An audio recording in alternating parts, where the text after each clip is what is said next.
নমস্কার, অভিষেক টক ইউটিউব চ্যানেলে সকলকে স্বাগত জানাই। আজ আমরা আলোচনা করব তৃতীয় শ্রেণীর পাতাবার থেকে রবীন্দ্রনাথ ঠাকুরের লেখা আমরা চাষ করি আনন্দে কবিতাটির গদ্যরূপ, সারসংক্ষেপ, অতিরিক্ত প্রশ্ন উত্তর এবং ব্যাকরণ নিয়ে।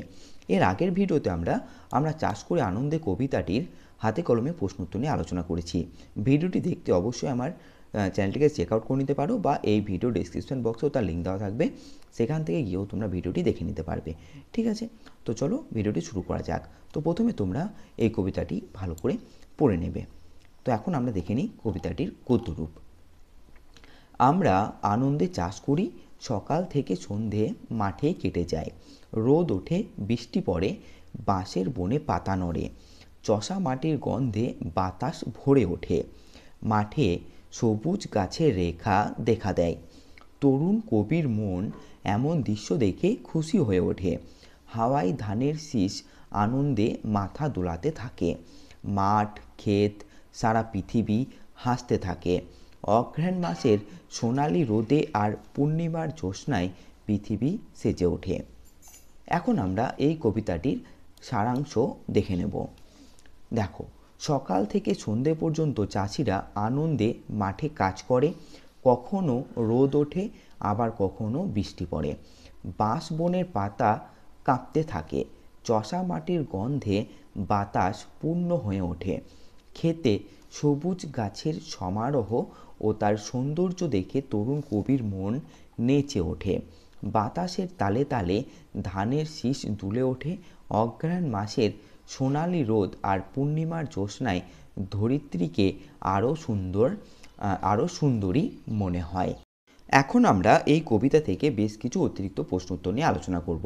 প্রথমে আছে, দেখো, আমরা কিভাবে চাষ করি। উত্তর হবে আমরা আনন্দের সাথে চাষ করি। নেক্সট প্রশ্ন, মাঠে মাঠে কি কাটে। উত্তর হবে মাঠে মাঠে বেলা কাটে। এরপরে প্রশ্ন, কোথায় পাতা নড়ে। উত্তর হবে বাঁশের বনে পাতা নড়ে। নেক্সট প্রশ্ন, কার গন্ধে বাতাস ভরে ওঠে। উত্তর হবে চষা মাটির গন্ধে বাতাস ভরে ওঠে। এরপরে প্রশ্ন, রেখায় রেখায় কি দেখা যায়। উত্তর হবে রেখায় রেখায় সবুজ প্রাণের গানের লেখা দেখা যায়। নেক্সট প্রশ্ন, কে মেতে ওঠে। উত্তর হবে কোনো তরুণ কবি মেতে ওঠে। এরপরে প্রশ্ন 7 নাম্বার, তরুণ কবি কিসে মেতে ওঠে। উত্তর হবে তরুণ কবি নিত্য দোদুল ছন্দে মেতে ওঠে।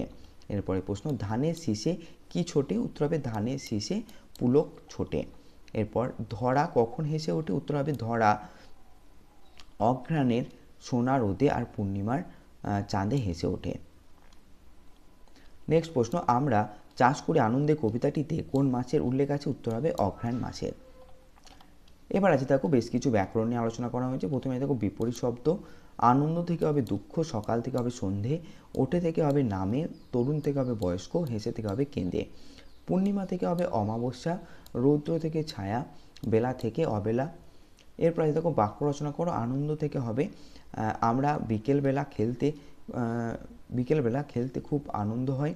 সকাল থেকে হবে সূর্য ওঠার পর সকাল হয়। সবুজ থেকে হবে সবুজ ঘাসে মাঠ ভরে আছে। তরুণ থেকে হবে আমার আমার বাবা হবে এখানে, আমার বাবা একজন তরুণ লেখক, বা আমার দাদা হবে এখানে, আমার দাদা হবে এটা, ঠিক আছে, আমার দাদা একজন তরুণ লেখক। নেক্সট আছে ভেসে আসছে। রোদে থেকে হবে শীতের রোদে বসে থাকতে বড়ই ভালো লাগে।